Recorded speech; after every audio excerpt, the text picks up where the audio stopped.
বহুত মানুহে একেলগে গাড়ীৰ ডিকি খুলি আৰু নিজৰ নাকৰ তলত থকা ফুটাটো মুখকেইখন খুলি খাই থকা দৃশ্যটো দেখি সোমাই গ'লো ভিৰৰ মাজত। ইয়াত এখন বুটৰ দাইল, চালাড, আটাৰ পুৰি, ভৰিৰ ৰুটি পাওৰুটি, মামা, মামী, মা, নিপা, কৃষ্টি, প্ৰিচু, ৰাহুল, ৰূপম, প্ৰেম, বাই, বনি কেইটাৰ কথা কিনো কম। ময়ো গ'লোঁ ৰুটি দুখন লৈ জুতিটো চালোঁ। মামাহঁতে বহুদিনৰ পৰা মনত ভাবি আছিলে দৰংস্থিত নাৰিকলী মন্দিৰত আহিব, দেৱাধিদেৱ মহাদেৱৰ চৰণত সেৱা নিবেদিব। ভক্তসকল আহিছে, ধূপ দীপ নৈবেদ্য দি প্ৰণাম যাচিছে মহাদেৱক। মহাদেৱে আকৌ সৰ্বদা ৰামকে স্মৰণ কৰি থাকে, ধ্যান কৰি থাকে।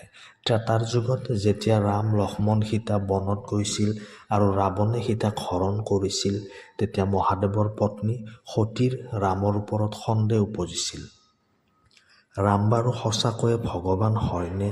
যদি ভগৱান হয়ে, ৰাৱণে সীতাক হৰণ কৰিছে, ৰামে কিয় বনে বনে ঘূৰি ফুৰিছে?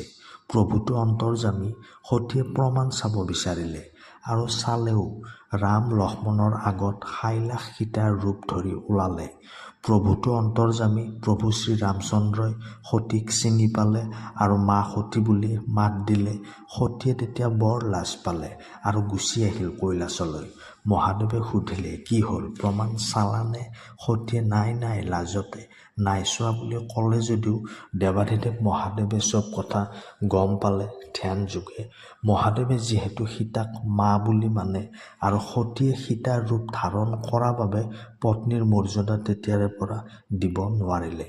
পৰৱৰ্তী পৰ্যায়ত দক্ষ যজ্ঞত সতীয়ে সেই দেহ ত্যাগ কৰে। এয়া যে বিধিৰ বিধান।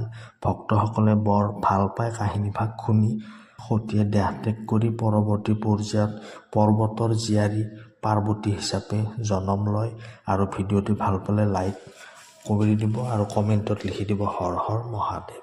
সকলোকে মহাশিৱৰাত্ৰিৰ শুভকামনা জ্ঞাপন কৰিলোঁ। ধন্যবাদ।